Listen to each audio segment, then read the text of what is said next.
బెంగాల్లో మహిళలపై అరాచకాలు కొనసాగుతున్నాయి. వరుస అత్యాచారాలు ఆ రాష్ట్ర ప్రతిష్టను దిగదార్చుతున్నాయి. న్యాయం విద్యార్థినిపై జరిగిన అత్యాచార ఘటన నిన్న వెలుగులోకి రావడం సంచలనం రేపింది. తాజాగా మరో ఘటన బయటపడింది. ఈ ఘటనలో నిందితుడు ప్రముఖ ఆధ్యాత్మిక గురువు స్వామి ప్రదీప్తానంద. ఆయన పద్మశ్రీ అవార్డు గ్రహీత కూడా.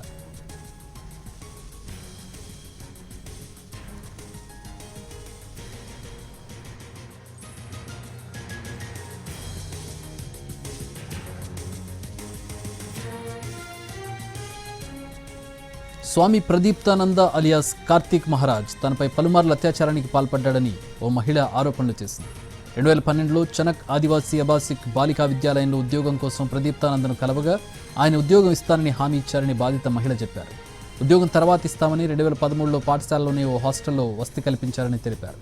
ఆ సమయంలో తనపై పలుమార్లు అత్యాచారం జరిగిందని ఆమె ఆరోపించారు. ఈ క్రమంలోనే తాను గర్భం దాల్చగా స్కూల్కు చెందిన పలువురు సిబ్బంది కలిసి ఓ ప్రైవేట్ ఆసుపత్రికి తీసుకెళ్లి తనకు బలవంతంగా అబార్షన్ చేశారన్నారు. ఆ తర్వాత కూడా ఉద్యోగం ఇవ్వలేదని, పైగా అనేకసార్లు లైంగిక వేధింపులకు పాల్పడినట్టు వెల్లడించారు. ఈ మధ్య ప్రదీప్తానందను కలిసేందుకు ప్రయత్నించినట్టు ఆమె తెలిపారు.